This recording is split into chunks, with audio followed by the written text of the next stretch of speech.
Assalamualaikum warahmatullahi wabarakatuh. Di sini kami dari kelompok 1 strategi belajar mengajar. Kami akan mempresentasikan makalah yang berjudul Komponen Dasar Strategi Pembelajaran. Pengertian strategi pembelajaran. Kata strategi dapat diartikan sebagai seni atau art melaksanakan stratagem, yaitu siasat atau rencana. Strategi pembelajaran dapat diartikan sebagai perencanaan yang berisi tentang rangkaian kegiatan yang didesain untuk mencapai tujuan pendidikan tertentu. Menurut Reber, pengertian strategi pembelajaran adalah sebagai rencana tindakan yang terdiri atas seperangkat langkah untuk memecahkan masalah atau untuk mencapai tujuan. Menurut Syaiful Bahri, strategi merupakan sebuah cara atau metode usaha mencapai sasaran yang telah ditentukan. Apabila dihubungkan dengan belajar mengajar, strategi diartikan sebagai pola umum kegiatan guru dan murid dalam perwujudan kegiatan belajar mengajar, sebagai daya upaya guru dalam menciptakan suatu sistem lingkungan yang memungkinkan terjadinya proses belajar. Strategi pembelajaran dalam perspektif Islam. Strategi pembelajaran dimaknai sebagai upaya seorang guru untuk menggerakkan peserta didik agar mau melakukan aktivitas belajar. Menurut Abu Dinata, strategi pendidikan Islam basisnya paling tidak terdiri dari 3 unsur pokok, yaitu 1. Pendidik, 2. Peserta didik, dan yang ketiga tujuan pendidikan. Berikutnya, tujuan strategi pembelajaran. 1. Menurut Ki Hajar Dewantoro, yaitu mendidik anak agar menjadi manusia yang sempurna hidupnya, yakni kehidupan dan penghidupan manusia selaras dengan alam atau kodratnya dan juga masyarakatnya. 2. Menurut Frederick Froebel, yaitu membentuk anak menjadi makhluk aktif dan kreatif. Yang ketiga, menurut John Dewey, yaitu membentuk anak menjadi anggota masyarakat yang baik, yaitu mempunyai kecakapan praktis dan dapat memecahkan masalah sehari-hari dengan baik. Selanjutnya akan dijelaskan oleh Mbak Rosalina.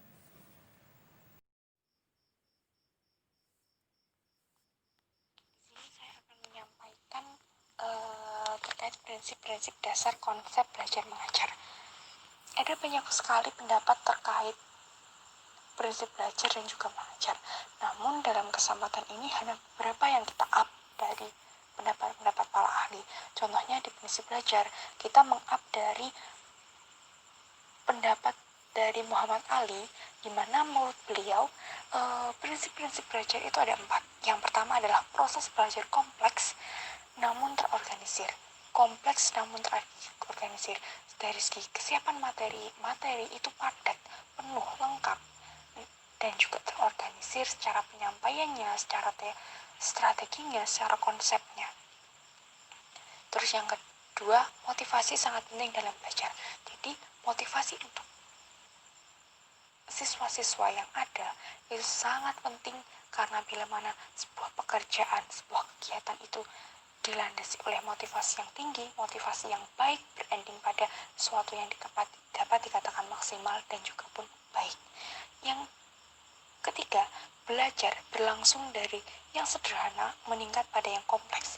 Jadi perjalanannya, stepnya itu dari yang rendah kepada yang tinggi, dari yang tidak terlalu sulit menjadi lebih sedikit sulit seperti itu. Jadi step by step. Karena dengan seperti itu, ilmu tidak hanya melulu itu, dan ilmu akan beranjak atau otak akan beranjak dan juga akan berkembang sesuai dengan apa yang sekiranya ia injak. Yang keempat, belajar melibatkan perbedaan dan penggenerasian berbagai proses. Dalam pembelajaran, dalam proses belajar, itu kita pasti menemui namanya sebuah perbedaan-perbedaan, di mana dengan perbedaan-perbedaan itu kita tidak bisa menggemu berpaku pada sebuah yang sama. Maka dari itu, dari perbedaan itu kita belajar namanya mengeneralisasikan, menyesuaikan dengan keadaan. Jadi dengan seperti itu, selain juga dari sisi pendidikannya, dari sisi akademiknya, dari sisi mentalnya, dari sisi sosialnya itu juga akan perkembangan itu dapat berlangsung, dapat terjadi bila mana ada proses yang dilalui. Selanjutnya dari Gibb. Beliau berpendapat ada 3 prinsip belajar, yakni problem, pengalaman nyata, dan siswa harus mempunyai balikan atau feedback. Yang pertama, problem. Menurut saya, penangkapan saya, dari sebuah proses pembelajaran, ketika kita diberikan sebuah materi, itu seakan itu sebuah peluru. Lalu kita diberikan soal-soal, entah itu pilihan ganda, uraian, dan lain sebagainya.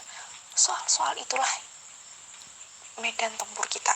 Jadi soal itu adalah problem, dan kita itu sudah diberi kunci sebelum kita menghadapi sebuah problem itu. Dan implementasi dari materi itu adalah ketika kita turun pada problem. Yang kedua, pengalaman nyata atau learning experience. Dari teori itu, implementasi ejawantahnya adalah ketika pengalaman nyata. Atau jawaban juga dalam sebuah pembelajaran, kita itu mengambil sebuah pengalaman dari orang yang memberikan materi itu sendiri, dan juga kita mengambil pengalaman dari apa yang kita rasakan, dari ejawantah, dari realisasi sebuah teori tersebut. Yang ketiga, siswa harus mempunyai balikan tentang proses pencapaian tujuan atau feedback. Jadi, setelah kita mengalami proses belajar dari penyampaian materi atau pemberian peluru, kita terjun langsung, yaitu dengan di medan perang, lalu kita dapat memberikan feedback berupa apa? Sanggahan, berupa persetujuan, berupa ketidaksetujuan, dan juga berupa kesimpulan. Seperti itu. Itu dari prinsip belajar.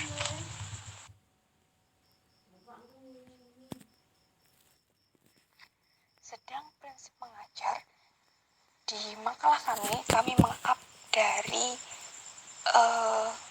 kembali lagi kepada Muhammad Ali, dan yang kedua dari oleh Ismail dalam strateginya yang disebut Paikem. Dari Muhammad Ali, ia berpendapat prinsip mengajar itu ada 6. Yang pertama, belajar harus berdasarkan ada pengalaman belajar yang sudah dimiliki siswa. Jadi dari pengalaman yang ada itu dikembangkan dengan memberikan impuls atau materi. Terus yang kedua, pengalaman dan keterampilan yang diajarkan harus bersifat praktis. Pengalaman dan praktis itu praktik. Jadi tidak melulu pada teori. Itu. Jadi dari pengalaman itu tadi diberikan impuls sebuah materi, dan nanti dari pengalaman itu dan juga keterampilan itu akan dipraktikkan, diejawantahkan, direalisasikan.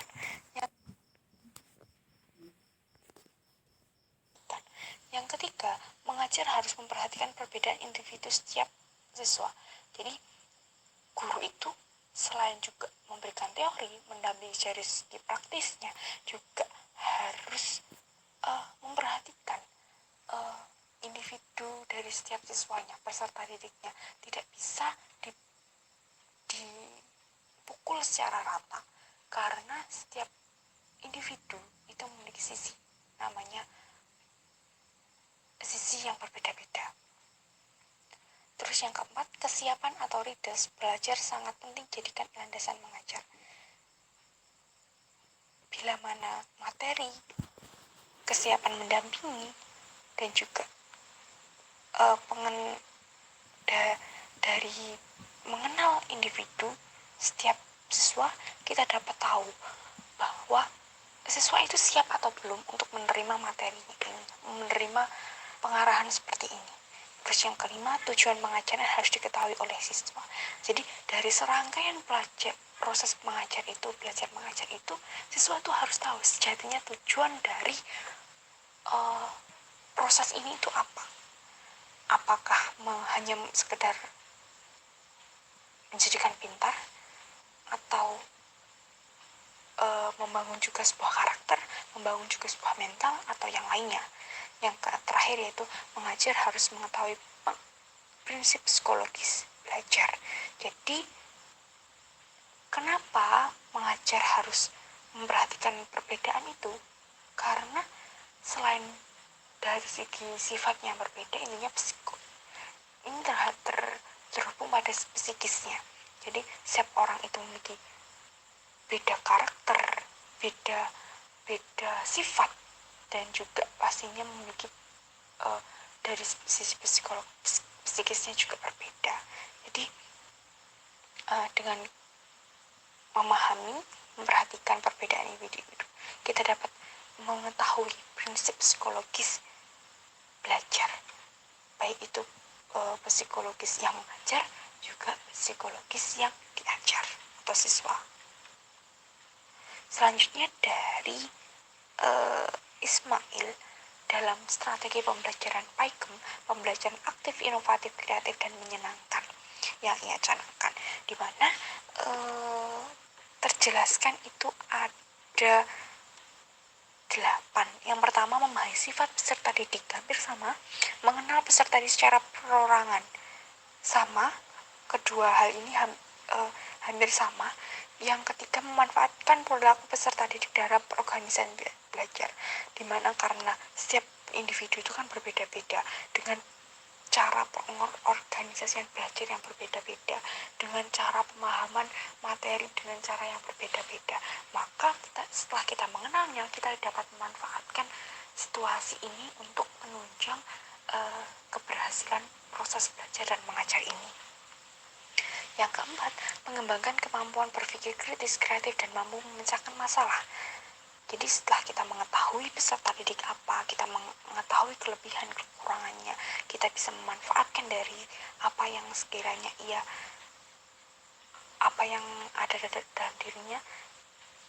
Nah, di sini kita bisa memoles, kita bisa mengajak untuk mengembangkan pemikirannya menjadi kritis, kreatif, dan mampu menyelesaikan masalah.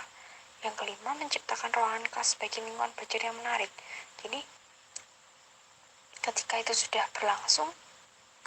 keempat itu berlangsung, itu tidak akan sempurna bila mana di dalam ruangan kelas itu jemu, monoton.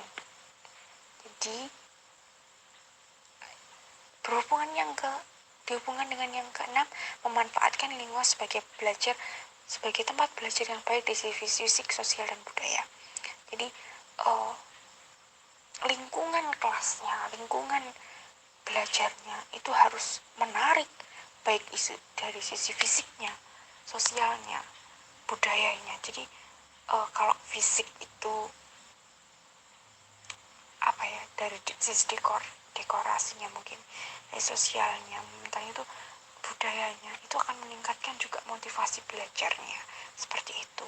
Dan ke-7, memberikan umpan balik untuk meningkatkan kegiatan dan membedakan antara aktivitas fisik dengan aktivitas mental. Jadi yang 7 itu berikan umpan balik, di mana ketika mereka sudah memberikan feedback atau mereka sudah pemikiran mereka. Kita memberikan feedback. Dengan feedback ini, dari apa yang mereka sampaikan bisa menambah apa yang mereka ketahui. Ibarat kata, step mereka seperti ini, kita berikan sebuah argumen, kita berikan sebuah feedback, saran, dan lain sebagainya, sehingga pengetahuan dia bisa naik sedikit dari step awalnya. Terus yang terakhir, membedakan antara aktif fisik dengan aktif mental, karena dengan kita melihat sisi peserta didik itulah tadi kita dapat mengerti dia itu di aktif bagian mana, fisikah atau mental. Jadi dari 6 jenis itu, yang pertama ekspositori, itu dapat siswa lebih banyak berbicaranya. Nah, inquiry itu lebih pada penggalian sebuah solusi akan sebuah masalah, jadi tidak terjun langsung mengambil sebuah masalah dalam sebuah lingkup, dan itu nanti dipelajari, mengambil kesimpulan. Itu juga sudah ada materinya, jadi ya juga sama, biar disesuaikan dengan materi. Kalau kontekstual itu teks jadinya lebih melulu pada teks bahan ajar, terus nanti disesuaikan dengan beberapa contoh gitu. Kalau inquiry itu pengambilan suatu masalah, menurut saya mengambil suatu masalah dari sebuah lingkup, dan itu di OJI dan nanti mengambil suatu materi-materinya. Kalau kontekstual itu melihat teks, melihat konteks, melihat teks, dan nanti disesuaikan dengan contoh-contoh permasalahan yang ada di luar. Sedang kooperatif itu lebih pada pembelajaran dengan untuk kelompok kecil atau kelompok belajar gitu, karena dengan itu ada kerjasama, ada pembangunan sisi akademik, sisi mental, dan sisi sosial. Terus Foxfire itu lebih pada banyak ke lapangan, banyak terjun ke lapangan, mengkaji lapangan, dan nanti endingnya adalah disesuaikan dengan teori gitu. Dan yang keenam itu PAIKEM, aktif, inovatif, kreatif, efektif, dan menyenangkan. Suatu pembelajaran yang bagi saya sangat diperlukan di masa yang sekarang, mengingat umat yang sama zaman sekarang dengan dulu itu berbeda. Dulu mendapatkan pendidikan, mendapatkan emas yang tak ternilai harganya, tapi sekarang